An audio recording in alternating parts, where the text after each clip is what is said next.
Iran के बादशाह ने अपने बेटे को पढ़ाने के लिए एक उस्ताद साहब का बंदोबस्त किया।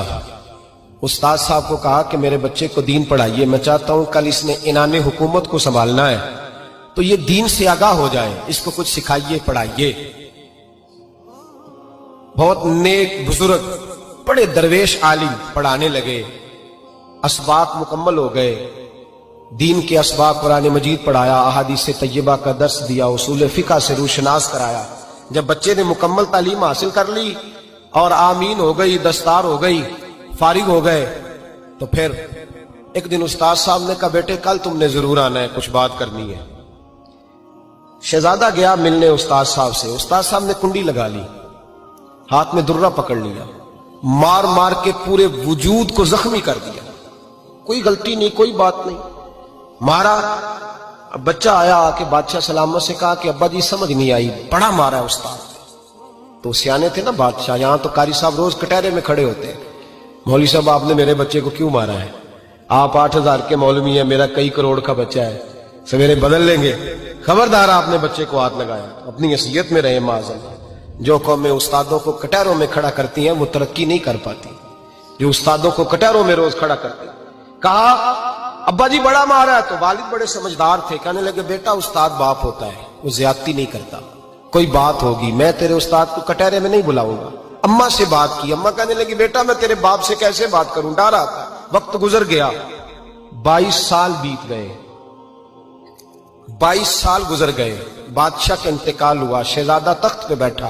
पहला हुक्म ये दिया कि मेरे उस्ताद को बुलाओ, पहला हुक्म। उस्ताद जी बूढ़े हो गए थे, छड़ी के ऊपर टेक लगा के आए और भवें सफेद होके झुक गई थी, यूं आंख खोल के बड़ी मुश्किल से देखा, कहने लगे शहजादे हुक्म हो। कब मैं शहजादा नहीं, अब मैं बादशाह बन गया हूं। उस्ताद जी 22 साल बीत गए, आपने मारा था, पर वो दर्द चूंकि ज्यादती की थी, मेरा कसूर कोई नहीं था, तो ना मेरी रूह से दर्द गया है ना मेरे जिस्म से गया है, मैं बेख्तियार था, पूछ नहीं सकता था, आज बाइख्तियार हुआ हूं। सबसे पहले पहला हुक्म आपको दिया, बुलाया है, बताए क्यों मारा था, क्यों मुझे मारा था, मेरी ज्यादती बताए। तो उस्ताद, बूढ़े उस्ताद की आंखें आंसुओं से भर गईं, कहने लगे बेटे बस आज के दिन के लिए मारा था, ये जो दिन आ गया ना मेरी जिंदगी में, इसलिए मारा था, ये मैं चाहता था मेरी जिंदगी में वक्त है आज के, बस मेरी मुराद पूरी हो गई। कहा साहब किस लिए, मुझे भी समझाए। आप फरमाने लगे कितनी देर हो गई तुझे मार खाए हुए, कितना जमाना बीत गया? कहने लगा 22 साल। फरमाया जख्म भूले तो नहीं, दर्द खत्म तो नहीं हुई, तुम्हें बात एक मिनट के लिए भी तुम्हारे हाफजे से महव तो नहीं हुई? का उस्ताद जी रोज रात को याद आती, रोज ख्याल आता था। उस्ताद कहने लगे भाई तू बेख्तियार था, पूछ नहीं सका, 22 साल तुझे याद रहा, मुझे पता था तू एक दिन हुक्मरान बनेगा, मैंने तुझे इसलिए मारा था कि बेटे याद रखना, किसी पे जुल्म न करना। अगर तुझे 22 साल तक याद रहा है तो जिस पर तू जुल्म करेगा उसे भी कयामत तक याद रहेगा। और ये याद रखना, तू आज बाइख्तियार हुआ तो तूने मुझे बुला लिया है, कयामत के दिन गरीब बाइख्तियार हो जाएंगे, मजलूम बाइख्तियार हो जाएंगे, वो बाइख्तियार होंगे लिल्लाहिल वाहिदिल कहार, रब करीम की बारगाह के अंदर उनका इख्तियार होगा, अकेले अल्लाह की हुक्मरानी होगी।